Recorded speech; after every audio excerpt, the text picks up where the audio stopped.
नमस्कार दोस्तों, ओनो study YouTube channel पर आप सभी का स्वागत है।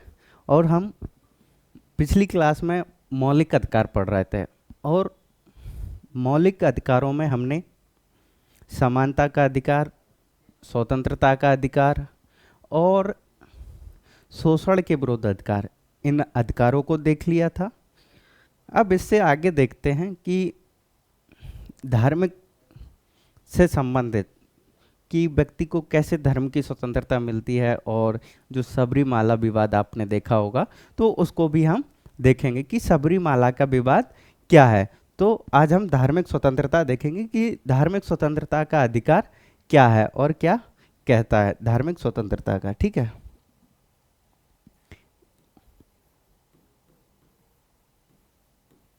धार्मिक स्वतंत्रता।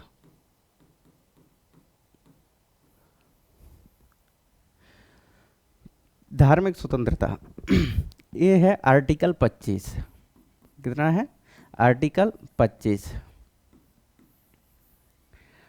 आर्टिकल 25 में व्यक्ति को धार्मिक स्वतंत्रता दी गई है और धार्मिक स्वतंत्रता के अंतर्गत जो आर्टिकल आते हैं वो आते हैं 25, 26, 27 और 28।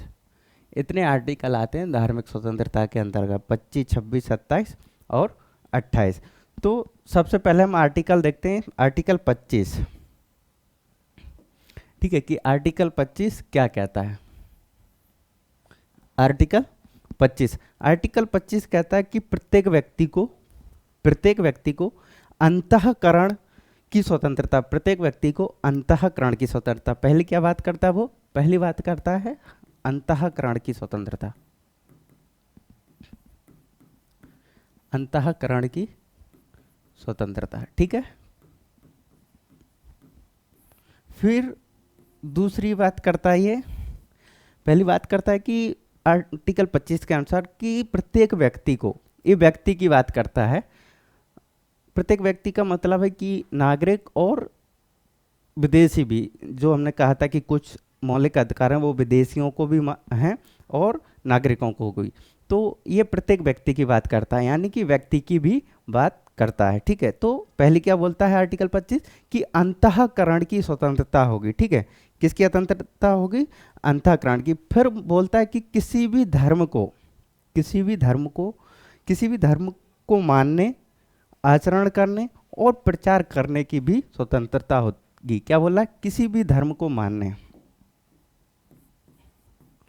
किसी भी धर्म को मानने धर्म, यहां धर्म का मतलब है रिलीजन, किसी भी धर्म को मानने, आचरण करने और प्रचार करने की स्वतंत्रता। ठीक है, प्रचार करना। ठीक है, ये आर्टिकल 25 है। आर्टिकल 25 कहता है कि अंतःकरण की स्वतंत्रता होगी। ठीक है, किसकी स्वतंत्रता होगी? अंतःकरण की, यानी कि उसको मानना, अंतःकरण करना। ठीक है, कि हम इस धर्म को मानते हैं। उसी के फर्दर आगे कहता है कि किसी भी धर्म को मानने, आचरण करने और प्रचार करने। मानने का जो अर्थ है वो है अपनाना। ठीक है, क्या है? मानने का यहाँ अर्थ है अपनाना, कि किसी भी धर्म को हम अपना सकते हैं, किसी भी धर्म को हम अपना सकते हैं। ठीक है, तो ये बोलता है आचरण करने, यानी कि जो धर्म हम अपना रहे हैं तो उससे संबंधित आचरण। जैसे मैं हिंदू हूँ तो मैं यज्ञ कर सकता हूँ, मैं मुस्लिम हूँ तो मैं नमाज पढ़ सकता हूँ। यानी कि वही होता है कि धार्मिक आचरण करना, यानी कि अपने धर्म का क्रियाकलापों में प्रयोग करना। कि हम मुस्लिम हैं तो हम नमाज पढ़ेंगे, हम हिंदू हैं तो हम गीता पढ़ेंगे, भगवत पढ़ेंगे या फिर यज्ञ करेंगे। तो इस प्रकार से करना, ये क्या कहलाता है? ये आचरण कहलाता है। प्रचार करना, अपने धर्म का प्रचार करना, और ये सब किस में आते हैं? कि अंतःकरण की स्वतंत्रता और किसी भी धर्म को मानने, आचरण करने और प्रचार करने की स्वतंत्रता को दर्शाता है। ठीक है, तो ये है। अब इसके आगे देखते हैं कि क्या कहता है ये आर्टिकल। ठीक है, इसके आगे क्या कहता है ये आर्टिकल। इसके आगे आर्टिकल कहता है कि हिंदू धार्मिक सभाओं को सभी के लिए खोला जाएगा। किसके लिए? हिंदू धार्मिक संस्थाओं को, हिंदू धार्मिक संस्थाओं को सभी के लिए खोला जाएगा। संस्थाओं को सभी के लिए खोला जाएगा।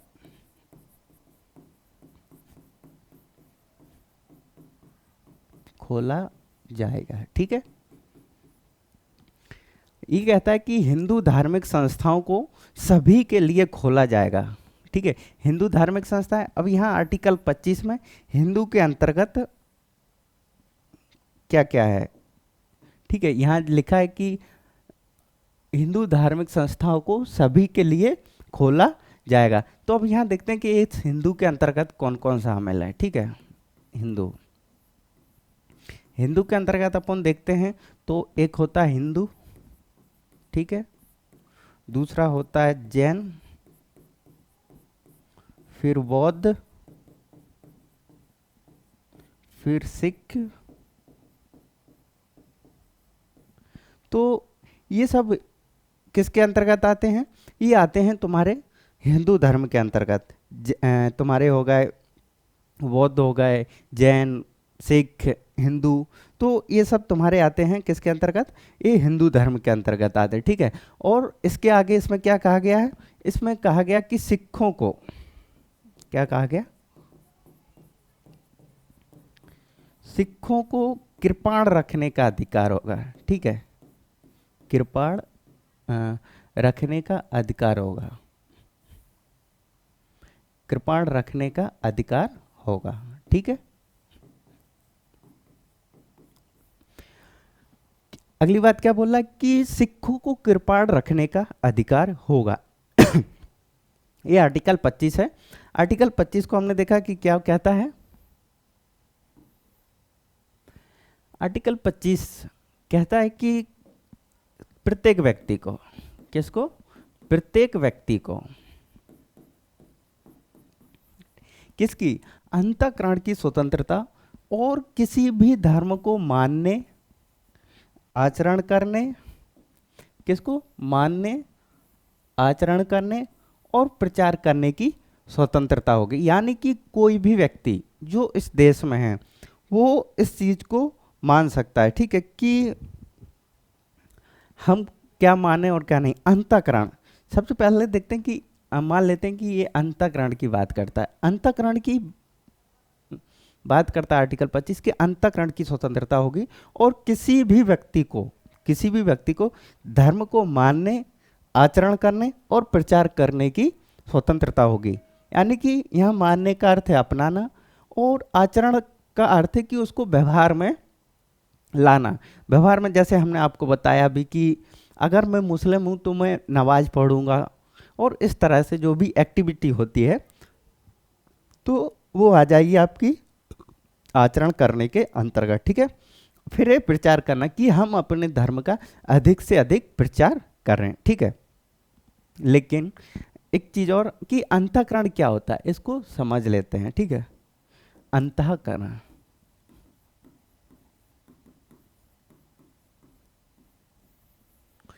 अंतःकरण क्या?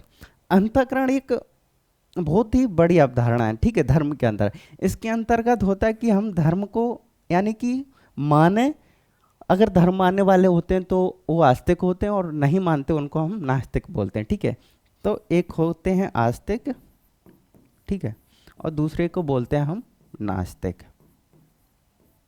ठीक है, आस्तिक और नास्तिक। तो ये होते हैं। तो अंतःकरण क्या बोलता है? अंतःकरण कहता है कि आप धर्म को माने या ना माने, ये हमारा अधिकार है। यानी कि हम नास्तिक भी हो सकते हैं, ये हमारा फंडामेंटल राइट है। कोई ये नहीं कह सकता कि तुम ये धर्म क्यों नहीं मानते, ये कोई सा धर्म क्यों नहीं मानते। भाई ये हमारा मौलिक अधिकार है।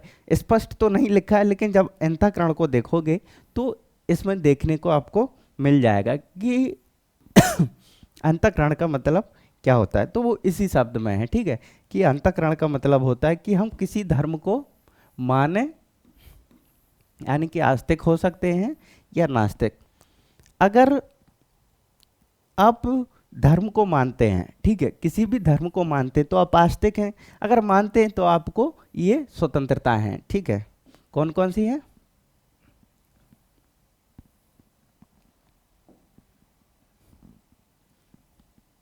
तो आपको ये स्वतंत्रता है कि किसी भी धर्म को मानने, ठीक है। जैसे हमने बताया, अगर आप आस्तिक हैं तो कौन सी स्वतंत्रता है? किसी भी धर्म को मानने, आचरण करने और प्रचार करने की स्वतंत्रता होगी, ठीक है। अगर आप नास्तिक हैं तो कोई प्रश्न ही नहीं उठता उसका, ठीक है। अगर आप नास्तिक हैं तो कोई प्रश्न ही नहीं उठता कि आप इन चीज़ों को माने या ना माने। अगर आप किसी भी धर्म को मानते हैं तो आपको 3 स्वतंत्रताएं मिली हुई हैं। कौन कौन सी मिली हुई हैं? वो ये है कि मानने की स्वतंत्रता होगी, किसकी होगी? मानने की स्वतंत्रता होगी उसको, उसकी आचरण की स्वतंत्रता होगी और उसकी प्रचार करने की स्वतंत्रता होगी, ठीक है। अगर आप मानते हैं तो फर्दर 3 स्वतंत्रता है, अगर नहीं मानते हैं तो कोई बात नहीं है, ठीक है। तो ये आर्टिकल 25। फिर क्या ये आर्टिकल 25 आपको अनन्य मिलता है, अनन्य स्वतंत्रता है? नहीं, असीमित स्वतंत्रता नहीं है। तो इस पर भी कुछ रेस्ट्रिक्शंस लगी हैं। कौन कौन सी? इस पर भी कुछ रेस्ट्रिक्शंस लगी। तो वो रेस्ट्रिक्शन है पहली कि सार्वजनिक स्वास्थ्य, सार्वजनिक स्वास्थ्य। फिर दूसरी है लोक व्यवस्था,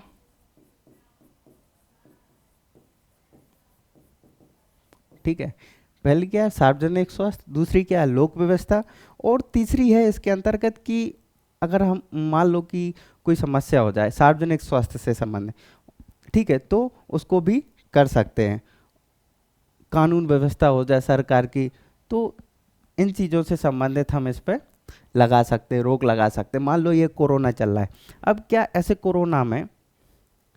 कोरोना में जुलूस निकालना कोई अच्छी बात है? नहीं। तो सरकार ऐसे में रोक सकती है।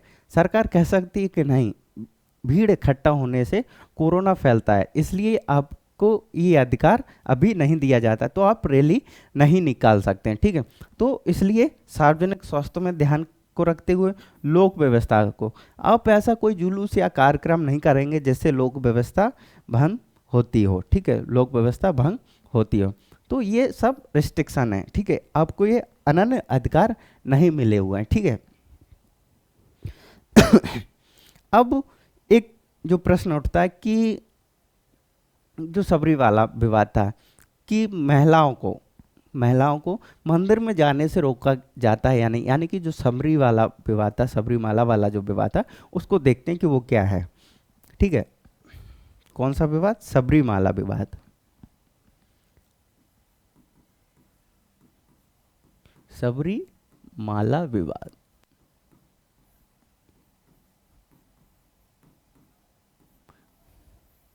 कि ये विवाद क्या था, बड़ा चर्चा में रहा है 2000 के आसपास अभी के आसपास, सॉरी, 1-2 साल हुए हैं। तो ये चर्चा में रहा कि सबरीमाला विवाद क्या था, ठीक है। और सुप्रीम कोर्ट ने इसमें क्या निर्णय दिया, हाल ही 2018 में सुप्रीम कोर्ट ने निर्णय दिया कि अब महिला भी उस मंदिर में प्रवेश कर सकती हैं। तो ये सबरीमाला क्या है, तो इसको समझते हैं शुरू से, ठीक है। सबरीमाला एक स्थान है, ठीक है, केरल में एक सबरीमाला एक स्थान है, ठीक है। और उस स्थान पर कहाँ है? ये केरल में है, ठीक है। यहाँ एक मंदिर है जिसमें जो मूर्ति है वो है किसकी? अयप्पा स्वामी की। किसकी मूर्ति है? अयप्पा स्वामी की।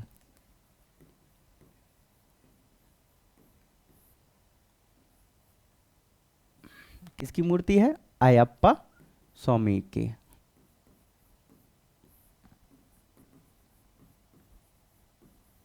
ये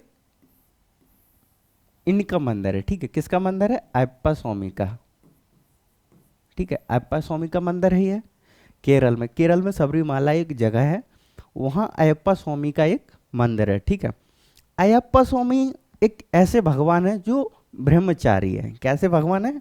ब्रह्मचारी।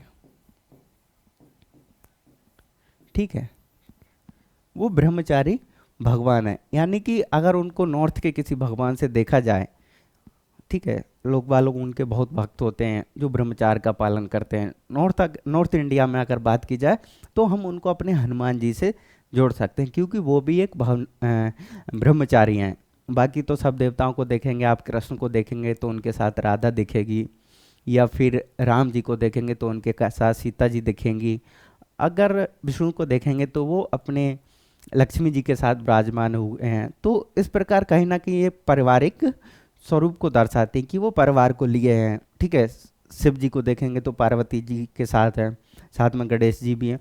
तो कहीं ना कहीं ये सब परिवार के साथ है। ठीक है, लेकिन जो हनुमान जी हैं वो परिवार के साथ नहीं है, वो एक ब्रह्मचारी हैं। ठीक है, तो उनकी तुलना हम अयप्पा से कर सकते हैं, लिखना नहीं है, लेकिन वो कुछ इस तरह से हैं। ठीक है, ब्रह्मचारी। तो वहाँ क्या था कि वहाँ महिला को, इस खास उम्र की महिलाओं को मंदिर में नहीं जाने दिया जाता था। ठीक है, कि महिलाएं जाना वर्जित हैं। इसलिए ये केस सामने आया है कि महिलाओं को क्यों नहीं जाने दिया जाता है। ठीक है, तो क्या हुआ कि केरल विधानमंडल ने अब देखते हैं कि ये इसको एक सरकार ने भी मान्यता दे दी थी कि हाँ ठीक है, इस मंदिर में महिलाएं नहीं आएंगी। ठीक है, तो केरल सरकार ने क्या किया कि केरल के विधानमंडल ने एक कानून बनाया था। ठीक है, केरल विधानमंडल ने एक कानून बनाया था। कब बनाया था? 1991 में। ठीक है, कब बनाया था? सॉरी, 1991 तो नहीं है। एक सेकंड में पानी पी लो।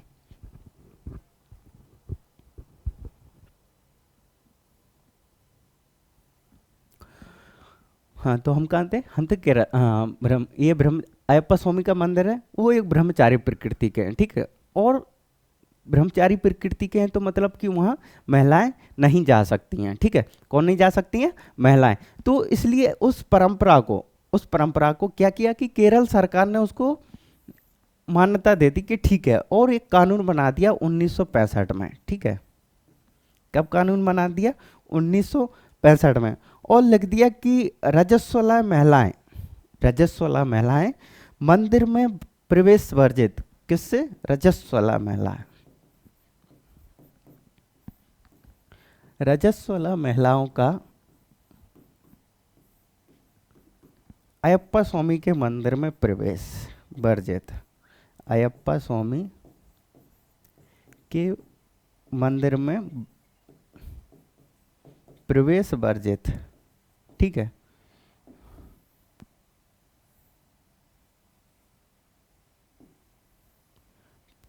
प्रवेश वर्जित। ठीक है,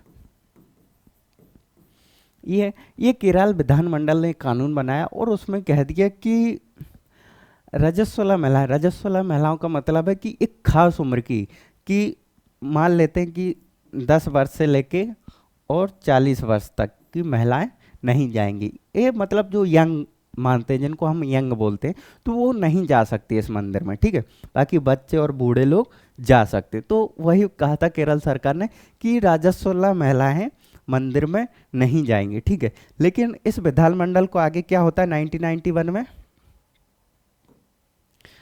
91 में इसमें ये केरल हाई कोर्ट के पास जाता है। ठीक है, किसके पास जाता है? 1991 में केरल हाई कोर्ट के पास। ठीक है, केरल उच्च न्यायालय। ठीक है, केरल उच्च न्यायालय के पास ये केस जाता है, यानी कि इस विधानमंडल के खिलाफ, कि ये गलत है। लेकिन केरल उच्च न्यायालय इसको सही ठहराता है। किसको? और वो भी बोल देता है कि रजस्वला महिलाओं का अयप्पा स्वामी के मंदिर में जाने से वर्जित है। और जो केरल हाईकोर्ट जो तर्क देता है वो देता है आर्टिकल 26 का। ठीक है, आर्टिकल 26 का तर्क देता है। आर्टिकल 26 क्या कहता है? तो एक बार आर्टिकल 26 को देख लेते हैं हम कि आर्टिकल 26 क्या कहता है, तब समझ में आएगा आपको कि ये सबरीमाला विवाद क्या है। आर्टिकल 26 कहता है कि प्रत्येक समुदाय को, किसको? प्रत्येक समुदाय को क्या कहता है कि प्रत्येक समुदाय को अपने धर्म के, प्रत्येक समुदाय को अपने धर्म के, अपने धर्म का प्रबंधन करने का अधिकार, ठीक है, अपने धर्म के प्रबंधन करने का अधिकार है, लेकिन यानी कि प्रत्येक समुदाय अपने धर्म का प्रबंधन करने का अधिकार रखता है, लेकिन विधि द्वारा निर्धारित किया जाएगा। किसके द्वारा? लेकिन विधि द्वारा निर्धारित, लेकिन विधि द्वारा निर्धारित, यानी कि एक तरह की सीमा है ये, ठीक है, इसको मान सकते हैं कि ये एक समय की सीमा है कि अब निर्धारित। आर्टिकल 26 ये कहता है कि प्रत्येक समुदाय को अपने धर्म का प्रबंधन करने का अधिकार है, लेकिन विधि द्वारा निर्धारित। अब इसका मतलब है कि प्रत्येक समुदाय, ये किसकी बात करता है? प्रत्येक समुदाय की। और आर्टिकल जो 25 था वो किसकी बात करता था? वो करता था प्रत्येक प्रत्येक व्यक्ति की, यानी कि आर्टिकल 25 इंडिविजुअल था, जैसे हमारा धर्म, कि मैं धर्म को मानूं या ना मानूं, उसका आचरण करूं या ना करूं, तो ये आर्टिकल 25 है। आर्टिकल 25 इंडिविजुअल यानी कि प्रत्येक व्यक्ति की बात करता है, ठीक है, लेकिन जो आर्टिकल 26 है वो बात करता है समुदाय की, यानी कि समुदाय में क्या, जैसे हिंदू हो गया, मुस्लिम हो गया, सिख हो गया, बौद्ध हो गया, तो ये जो भी समुदाय, यानी कि ब्रॉड लेवल पर एक समूह और समुदाय की बात करता है कि प्रत्येक समुदाय को अपने धर्म का प्रबंधन करने का अधिकार होगा, यानी कि धर्म के क्या नियम होंगे, उसको कैसे मैनेज किया जाएगा और क्या उसके रूल होंगे, इन सब को मैनेज करने का अधिकार किसको है? वो उस समुदाय को है, लेकिन एक सीमा के तहत, यानी कि विधि द्वारा निर्धारित, ठीक है। तो ये आर्टिकल 26 है, ठीक है, आर्टिकल 26 है। तो एक बार आर्टिकल 27 भी देख लेते हैं। आर्टिकल 27,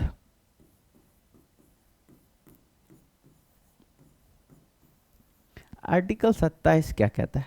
आर्टिकल 27 कहता है कि राज्य की शिक्षा संस्थाओं में, राज्य की शिक्षा संस्थाओं में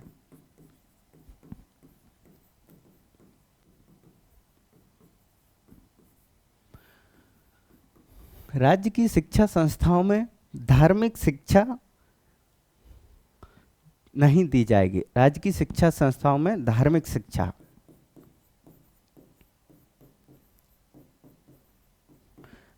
शिक्षा का निषेध। तो इस प्रकार से आर्टिकल है कि धार्मिक शिक्षा दी जाएगी या नहीं राज्य की शिक्षा संस्थाओं में। तो ये यानी कि ये शिक्षा की बात करता है।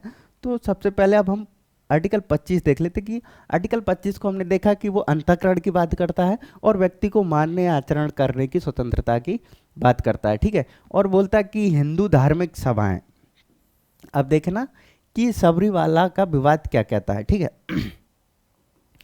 अब आर्टिकल 25 स्वतंत्रता देता है कि हिंदू धार्मिक संस्थाओं को सभी वर्गों के लिए खोला जाएगा, ठीक है, ये है। दूसरा कहता है कि किसी भी धर्म को प्रत्येक व्यक्ति का मतलब है इसमें महिलाएं भी हैं, ठीक है, और पुरुष भी हैं। तो महिलाओं को भी धर्म को मानने, आचरण करने और प्रचार करने का भी अधिकार है, ठीक है, आर्टिकल 25 से। लेकिन अब देखते हैं कि जो सबरीवाला विवाद है उसमें क्या है, उसमें महिलाओं को जाने से वर्जित किया जा रहा था। किसके मंदिर में? अयप्पा स्वामी के मंदिर में, ठीक है, वर्जित किया जा रहा था। तो ये क्या था? ये आर्टिकल 25 का उल्लंघन था, ठीक है, कि उसमें लिखा है कि प्रत्येक व्यक्ति को, और प्रत्येक व्यक्ति में पुरुष और महिलाएं दोनों सम्मिलित होते हैं, ठीक है। अब उनको केरल सरकार ने 1965 में एक कानून बना दिया कि रजस्वला महिलाएं नहीं जाएंगी मंदिर में, ठीक है। कानून बना के उसको एक वैधानिक रूप दे दिया जाता है। लेकिन फिर उस कानून को 1991 में उच्च न्यायालय में चुनौती दी जाती है, लेकिन न्यायालय भी उसको सही ठहराता है और वो आर्टिकल 26 को आधार बनाता है। किसको बनाता है? आर्टिकल 26 को। और आर्टिकल 26 क्या कहता है? आर्टिकल 26 इसलिए आधार बना है कि वो कहता है कि प्रत्येक समुदाय को अपने धर्म का प्रबंधन करने का अधिकार होगा। उसमें लिख दिया कि प्रत्येक समुदाय को तो प्रबंधन करने का। जो मंदिर था तो उसने बोल दिया कि इसमें महिलाओं का वर्जित है, ठीक है, महिलाओं का आना वर्जित है। तो उसने इस आधार पर निर्णय दे दिया हाईकोर्ट ने कि ये उस समुदाय का निर्णय है कि महिलाएं आएंगी या नहीं आएंगी, ठीक है, महिलाएं आएंगी या नहीं आएंगी। तो एक इसका निर्णय था हाई कोर्ट का। हाई कोर्ट ने ये तर्क दिया, ठीक है, कि ये प्रत्येक समुदाय का, यानी कि जो धार्मिक समुदाय हैं तो ये उनका अधिकार है कि उनका प्रबंधन कैसे करें, ठीक है। तो इस बात को माना और इसको सही ठहराया कि मंदिर में महिलाएं नहीं जाना चाहिए। लेकिन क्या होता है कि इस निर्णय के विरुद्ध है और इस कानून के विरुद्ध है। एक केस होता है 2018 में जिसका निर्णय आता है और ये होता है इंडियन यंग लॉयर्स। क्या होता है? इंडियन यंग लॉयर्स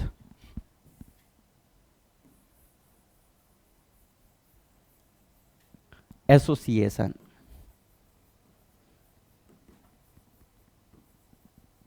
ठीक है, Indian young lawyers association versus. ये केस हुआ था, कब हुआ था? ये हुआ था, इनका निर्णय आया था 2018 में, ठीक है। इन लोगों ने, ये एक संस्था है जो केरल में यंग वकीलों की है और वकीलों में महिलाओं भी हैं। तो जब ये निर्णय आया तो महिलाओं ने कहा कि नहीं ये गलत है और उच्च न्यायालय के निर्णय को उन्होंने सुप्रीम कोर्ट में चुनौती दे दी। क्या दे दी? चुनौती दे दी। और सुप्रीम कोर्ट ने 2018 में निर्णय दिया और कहा कि यानी कि उन्होंने इस हाईकोर्ट के निर्णय को, केरल के हाईकोर्ट के निर्णय को रद्द कर दिया। जो केरल के हाईकोर्ट के निर्णय को रद्द कर दिया, ठीक है, निर्णय को रद्द कर दिया, रद्द कर दिया, ठीक है। यानी कि केरल हाईकोर्ट के निर्णय को रद्द कर दिया। केरल हाईकोर्ट के निर्णय को रद्द करने का मतलब है कि जो कानून बना था, कौन सा कानून बना था? इस कानून को, ठीक है, इसका मतलब कि इस कानून को भी रद्द कर दिया क्योंकि इसको ही तो आधार बनाया था, इसने सही ठहराया था। यानी कि ये निर्णय गलत हो गया, ये वाला, तो ये तो ऑटोमेटिक हो गया, तो इस कानून को भी रद्द कर दिया जाता है। और सुप्रीम कोर्ट कहता है कि महिलाओं को भी अधिकार होगा कि वो मंदिर में जाएं, ठीक है। और वो किस आधार पर कहता है? और वो कहता है कि महिलाओं का प्रवेश होना चाहिए मंदिर में, कि महिलाएं भी मंदिर में जाएंगी, ठीक है। तो वो किस तर्क पर देता है निर्णय? तो उसके तर्क हैं कि पहला उसका जो तर्क है वो कहता है कि जो कानून था विधानमंडल का, वो बोलता था कि महिलाओं को रोकना, किसको रोकना? महिलाओं को रोकना समानता के अधिकार के विरुद्ध ही है। क्या है? महिलाओं को रोका जाता था, तो महिलाओं को रोकना, ठीक है, तो किसके विरोधी? ये समानता का विरोधी था, ठीक है, यानी कि समानता का विरोधी था। आर्टिकल 14, आर्टिकल 15, 16, तो ये जो समानता का अधिकार था तो उसका विरोधी था कि ये महिलाओं को रोक रहा है और पुरुषों को जा रहा था, तो ये महिलाओं के साथ एक प्रकार का भेदभाव था। तो इसको भी उन्होंने एक आधार बनाया कि नहीं, ये महिलाओं को रोकता है और हमारा संविधान समानता की बात करता है, ठीक है, कि सभी को यह अधिकार होगा। यानी कि आर्टिकल 25 को तर्क बनाया और बोला कि आर्टिकल 25 में लिखा है कि प्रत्येक व्यक्ति को, और प्रत्येक व्यक्ति में हमने क्या कहा कि महिलाएं भी सम्मिलित हैं। तो सुप्रीम कोर्ट ने आर्टिकल 25 को आधार बनाया और बोला कि ये कानून है और हाईकोर्ट का जो निर्णय है वो महिलाओं को समानता के अधिकार से वर्जित करता है, यानी कि समानता का विरोधी है। तो इस आधार पर उसने कहा कि महिलाओं का मंदिर में जाना चाहिए और उसने चालू कर दिया, यानी कि अब महिलाएं भी मंदिर में प्रवेश कर सकती हैं और जा सकती हैं, ठीक है। जो दूसरा तर्क दिया वो क्या कहा? दूसरा तर्क दिया वो कहा कि केरल का जो कानून था, केरल का जो कानून था वो आर्टिकल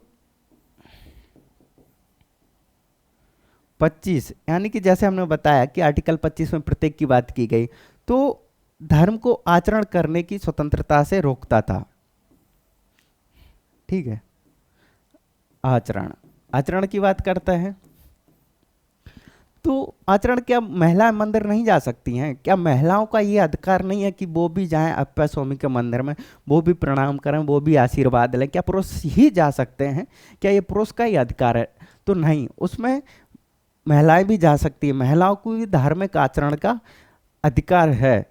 तो ये भी एक तर्क हो सकता है। तीसरा तीसरा है ये कि महिलाओं की स्वतंत्रता, क्या होता है कि महिलाओं की स्वतंत्रता को बचाता है। ठीक है, कि महिलाएं स्वतंत्र हैं और वो भी जा सकती है। ठीक है, महिलाओं की स्वतंत्रता।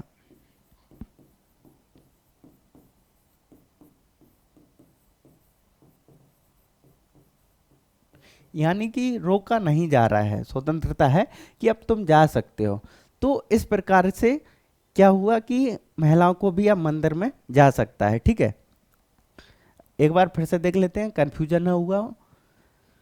पहला कहता है कि प्रत्येक व्यक्ति, आर्टिकल 25 क्या कहता है कि प्रत्येक व्यक्ति को अंतःकरण और किसी भी धर्म को मानने की स्वतंत्रता होगी। ठीक है, प्रत्येक व्यक्ति की बात कर रहा है, और मानने का अर्थ है यहाँ अपनाना। ठीक है, किसी भी धर्म को अपनाना, आचरण करना, प्रचार करना, और हिंदू धार्मिक संस्थाओं को सभी के लिए खोला जाएगा। ये आर्टिकल क्यों डाला कि हिंदू धार्मिक संस्थाओं को सभी के लिए खोला जाएगा? इसका मतलब है कि हमारे देश में आज़ादी से पहले अस्पृश्यता बहुत ही व्यापक रूप से फैली हुई थी। तो उस अस्पृश्यता को समाप्त करने के लिए ऐसा प्रावधान किया गया संविधान सभा के सदस्यों द्वारा कि मंदिर है, मस्जिद है, सॉरी मस्जिद तो नहीं होगा क्योंकि हिंदू के अंतर्गत सिख, बौद्ध, ईसाई और इन सब को रखा गया है। तो कहा गया कि हिंदू धार्मिक संस्थाएं सभी के लिए खोली जाएंगी, क्योंकि हमने बताया कि आज़ादी से पहले अस्पृश्यता बहुत व्यापक रूप से फैली हुई थी समाज में। जो शूद्र लोग थे और जो निम्न जाति के लोग थे, तो उनको मंदिर में जाना वर्जित था। तो इस प्रकार हम कह सकते हैं कि कैसे संविधान सभा ने सोचा और समझा और इस प्रावधान को डाला। ये संविधान सभा अच्छे से जानती थी कि हमारे समाज में कहीं ना कहीं अस्पृश्यता फैली हुई है और इसको रोकना बहुत जरूरी है। तो इसलिए हिंदू धार्मिक संस्थाओं सभी के लिए खोल दिया गया। फिर एक और है कि सिर्फ पंजाबियों को, यानी कि सिर्फ सिखों को क्यों कृपाण रखने का अधिकार है? किसको? सिखों को।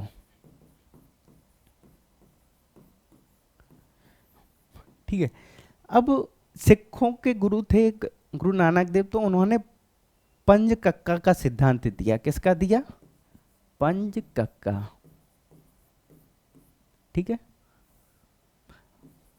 पंज कक्का, इनका एक सिखों के गुरु हुए सिख धर्म में, और उनके गुरु ने एक पंज कक्का का सिद्धांत दिया और उन्होंने कहा कि ये सिख धर्म में मानना जरूरी है। ठीक है, पंच कक्का के अंतर्गत आती है जैसे कंगा,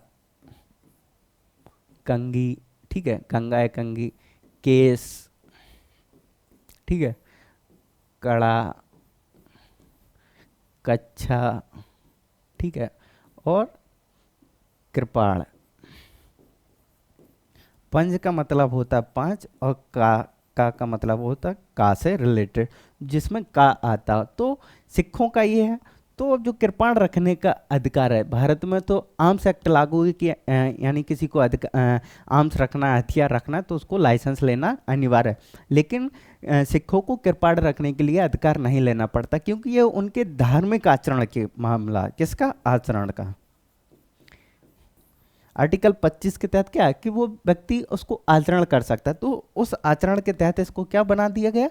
एक मौलिक अधिकार बना दिया गया है कि सिख लोग कृपाण रख सकते हैं। ठीक है, इस प्रकार से ये सिखों को दिया गया कि ये उनके आचरण का मुद्दा है, धार्मिक आचरण से संबंधित मुद्दा है। ठीक है, वही हुआ था सबरीमाला विवाद में। सबरीमाला विवाद भी देखा हमने कैसे कि सबरीमाला एक जगह है केरल में। ठीक है, सबरीमाला एक जगह है केरल में, वहाँ है अयप्पा स्वामी का मंदिर। ठीक है, इसका मतलब है कि जो विवाद उठा था वो विवाद ये था कि उस मंदिर में महिलाओं का जाना वर्जित था, यानी कि महिलाएं नहीं जा सकती थी। ठीक है, तो क्या हुआ कि महिला, ये मुद्दा चर्चित रहा और 1965 में केरल विधानमंडल ने एक लॉ बनाया, एक कानून बनाया और उस कानून के तहत उसने लिख दिया कि रजस्वला महिलाएं, क्या लिख दिया कि रजस्वला महिलाएं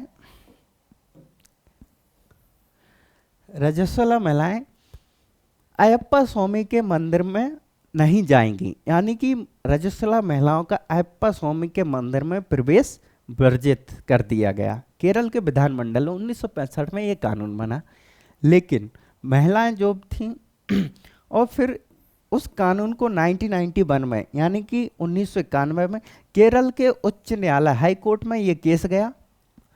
फर्दर क्या होता है कि केस इस कानून को सही ठहराता कि हाँ, महिलाओं को मंदिर में जाना नहीं चाहिए या रोकता है, तो इस कानून को सही ठहराया और उसने भी मना कर दिया कि महिलाएं भी मंदिर में नहीं जाएंगी। लेकिन ये बात यहीं नहीं रुकती है, बात शुरू हुई है तो दूर तक जाएगी। ठीक है, तो ये बात यहीं नहीं रुकती। फिर क्या होता है कि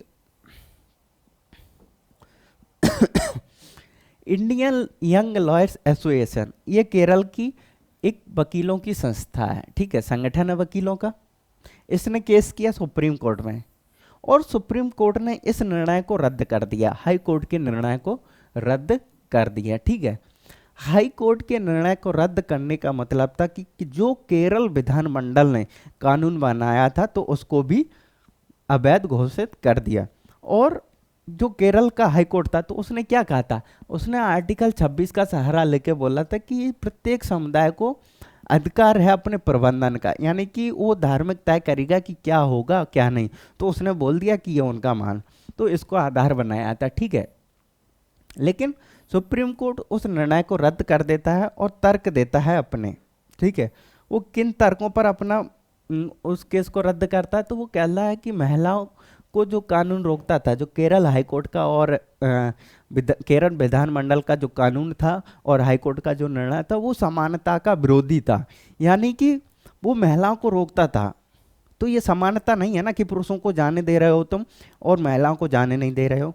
तो पहली तो बात है कि वो समानता को रोकता था। आर्टिकल 14, ठीक है, आर्टिकल 14 समानता की बात करता है ना, तो उसका विरोधी था कि ये समानता नहीं है। दूसरा आर्टिकल 25, आर्टिकल 25 क्या कहता है कि प्रत्येक व्यक्ति को धर्म को मानने, आचरण करने, मंदिर जाना, पूजा करना, ये क्या है, ये धार्मिक की आचरण करना कि हम किसी धर्म का आचरण करना है, पूजा करना हो सकता है, नमाज पढ़ना हो सकता है, ऐसी मंदिर में आचरण करना प्रत्येक व्यक्ति। तो ये महिलाओं का भी अधिकार है कि वो धर्म का आचरण करें, धर्म का पालन करें। ठीक है, तो मंदिर जाना भी आचरण के अंतर्गत आता है। तो ये आर्टिकल 25 का विरोधी है। तो ये क्या, ये आधार दिया सुप्रीम कोर्ट ने। और जो तीसरा बड़ा तर्क दिया कि महिलाओं की स्वतंत्रता, कि महिलाओं को भी अधिकार है कि वो भी मंदिर में जाएं, वो भी धर्म को माने। तो इस प्रकार से हम कह सकते हैं कि महिलाओं को भी मंदिर में जाना चाहिए और प्रवेश नहीं रोकना चाहिए। इसलिए सुप्रीम कोर्ट ने उस कानून को और केरल हाई कोर्ट के निर्णय को रद्द कर दिया और ये निर्णय 2018 में दिया। ठीक है, अगर प्रश्न में आ जाए तो किसने, तो यंग लॉयर्स एसोसिएशन एक वहाँ का संगठन है जो वकीलों का है। तो इस प्रकार से ये निर्णय आता है। ठीक है, अब अगला आर्टिकल है 27। आर्टिकल 27 कहता है कि राज्य की शिक्षा संस्थाओं में धार्मिक शिक्षा का निषेध।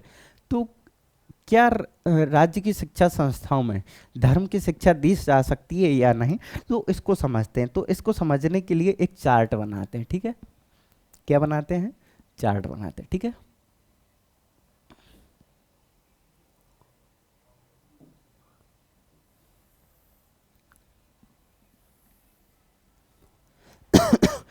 इधर लिखते हैं कि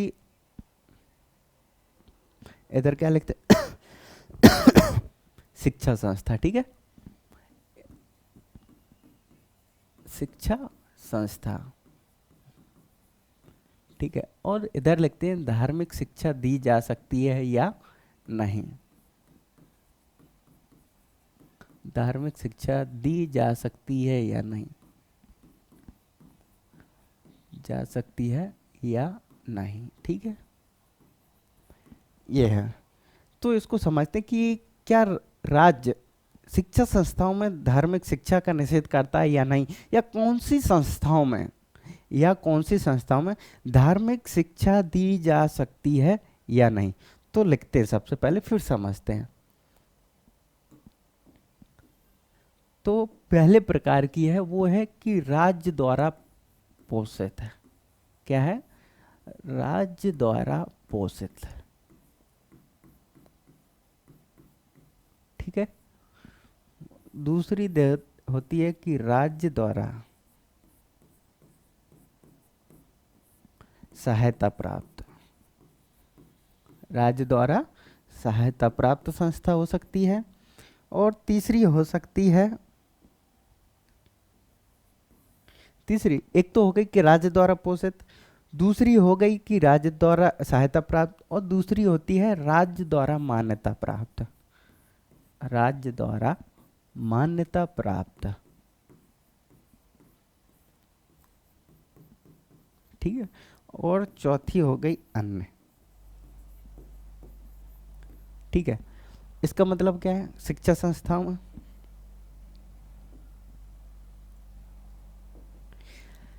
राज्य द्वारा पोषित, यानी कि राज्य उसको 100%, राज्य के द्वारा 100% उसको वित्त पोषित किया जाता है, ठीक है। राज्य द्वारा पोषित, राज्य द्वारा सहायता प्राप्त, राज्य चाहे तो 10% देता हो, 20% देता हो, तो ये भी हो राज्य द्वारा सहायता प्राप्त। राज्य द्वारा मान्यता प्राप्त, ऐसे संस्थान जिनको राज्य से मान्यता प्राप्त है लेकिन राज्य उनको कोई सहायता नहीं देता या उनको वित्त का साधन उपलब्ध नहीं कराता, ठीक है। तो क्या कहता है? राज्य द्वारा मान्यता प्राप्त। आपने देखा होगा कि कई प्राइवेट कॉलेज होते, कई इंस्टीट्यूट होते, तो वो राज्य द्वारा मान्यता प्राप्त होते हैं। अगर आप उनसे कोई शिक्षा या डिग्री लेते हैं तो सरकार उनको मान्य करती है। इंजीनियरिंग कॉलेज हो गया, मेडिकल कॉलेज होगा, इनमें देखा होगा। अन्य अन्य होता है कि वो इन सब से नहीं है, ना ही वो राज्य से मान्यता प्राप्त होते हैं, ना ही उनको राज्य सहायता करता है, वो अन्य में आते, जैसे कोचिंग इंस्टीट्यूट, ठीक है, कोचिंग इंस्टीट्यूट, इस प्रकार की संस्थाएं अन्य में आती हैं। अब देखते हैं कि शिक्षा संस्थाएं किस में दी जाएगी और किस में नहीं। तो जो पहली है, पहली क्या बोलती कि राज्य द्वारा वित्त पोषित, तो इसमें है नहीं, यानी कि जो राज्य द्वारा पूर्णतः वित्त पोषित या पोषित होती है तो उसमें धार्मिक शिक्षा की मनाही है, यानी कि धार्मिक शिक्षा नहीं दी जा सकती, ठीक है। फिर लिखा है अगला कौन सा? राज्य द्वारा सहायता प्राप्त।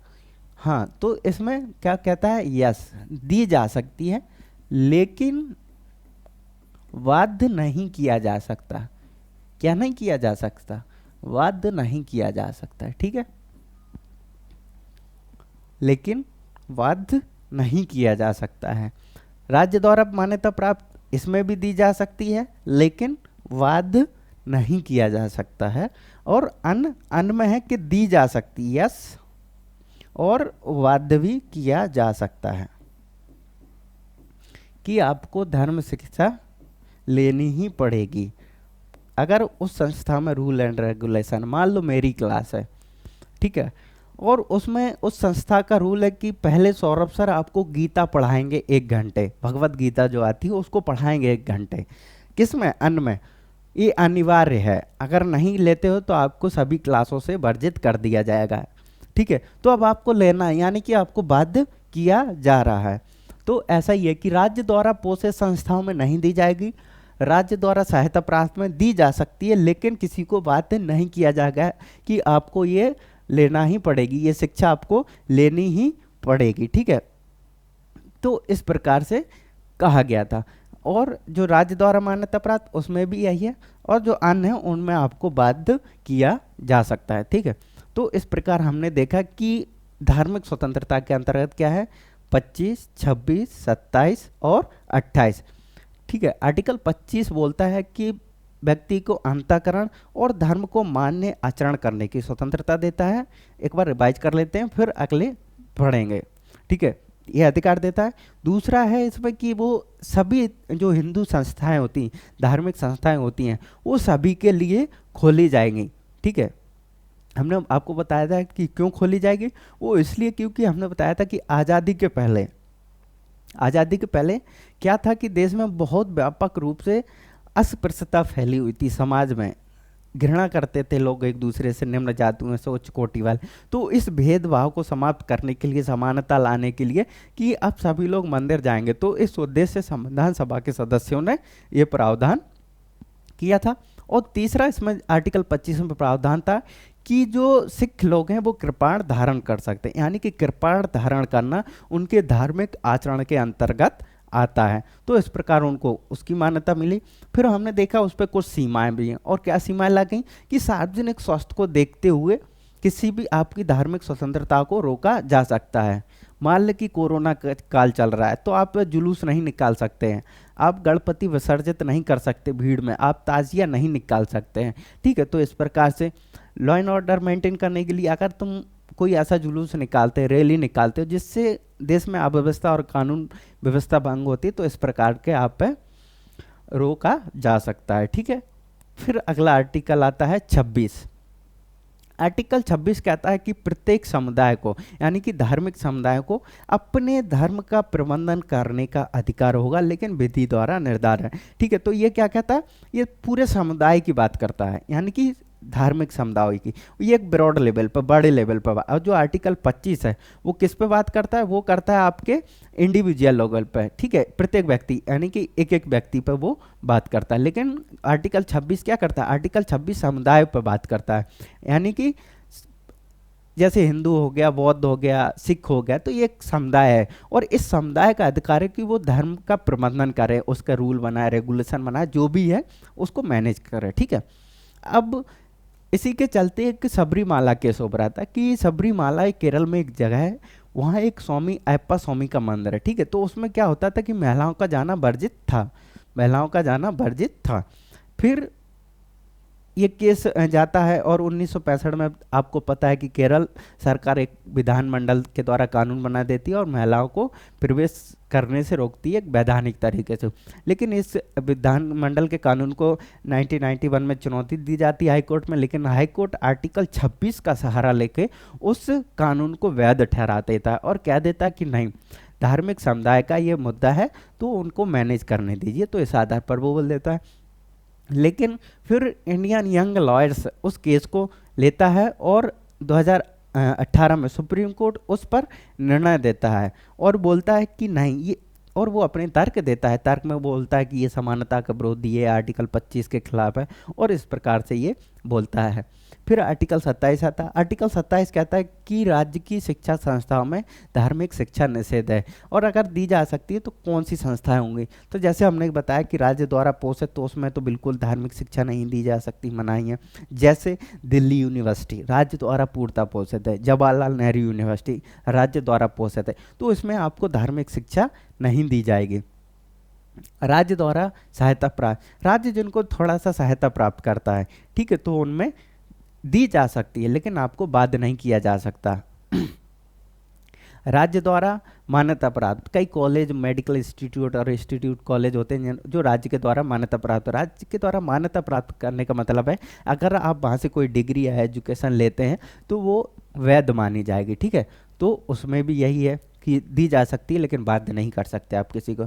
और अन्य अन्य क्या होता है कि वो ऐसी संस्था नहीं होती, वो इन सब से अलग होती। ठीक है, और क्या होता है कि उनमें धार्मिक शिक्षा दी जा सकती है और आपको बाध्य भी किया जा सकता है। ठीक है, तो ये हो गई आपकी धार्मिक स्वतंत्रता। अगला जो आर्टिकल है, या अगली जो स्वतंत्रता है, अगली स्वतंत्रता क्या है? सांस्कृतिक और शैक्षिक स्वतंत्रता। कौन सी है? सांस्कृतिक और शैक्षिक, कौन सी है? सांस्कृतिक और शैक्षिक।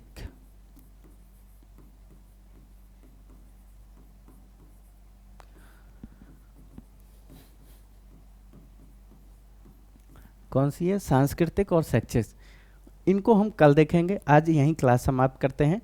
Thank you so much.